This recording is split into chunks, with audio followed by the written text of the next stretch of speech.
Israel और Hamas जंग के बीच ईरान के डिप्टी मिलिट्री चीफ अली फदावी ने इजराइल पर मिसाइल हमले की धमकी दी।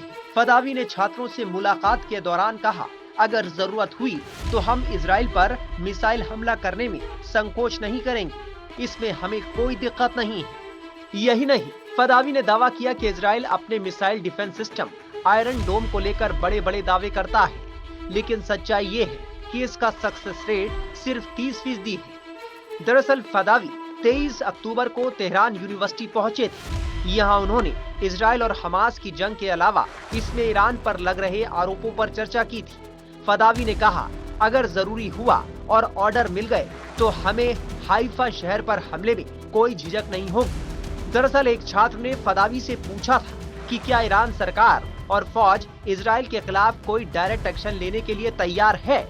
उन्होंने कहा कि इस बारे में किसी को कोई संदेह नहीं होना चाहिए, अगर जरूरी हुआ तो हम हाइफा पर सीधा हमला करेंगे। एक और सवाल के जवाब में उन्होंने इजराइल के आयरन डोम मिसाइल सिस्टम के बारे में बात की। उन्होंने कहा कि आयरन डोम सिर्फ 30% कारगर है। अमेरिका खुद को सुरक्षित महसूस नहीं करता, वो अपने हित के लिए इजराइल को भी दांव पर लगा सकता है।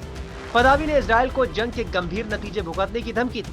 उन्होंने कहा कि जब तक गाजा में इजराइल की तरफ से ये जुल्म और बर्बरता बंद नहीं होती, तब तक उसे यही सब भुगतना पड़ेगा। उसका नाम दुनिया के नक्शे से मिट जाएगा।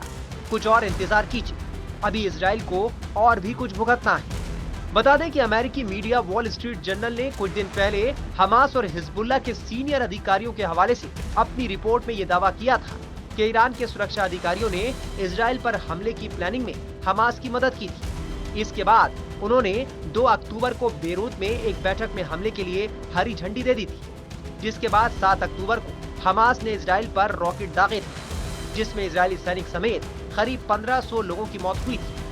वहीं अमेरिका भी साफ कर चुका है कि अगर ईरान ने जंग में कूदने की कोशिश की तो उसको भुगतना पड़ जाएगा। टाइम्स नाउ भारत डिजिटल की रिपोर्ट।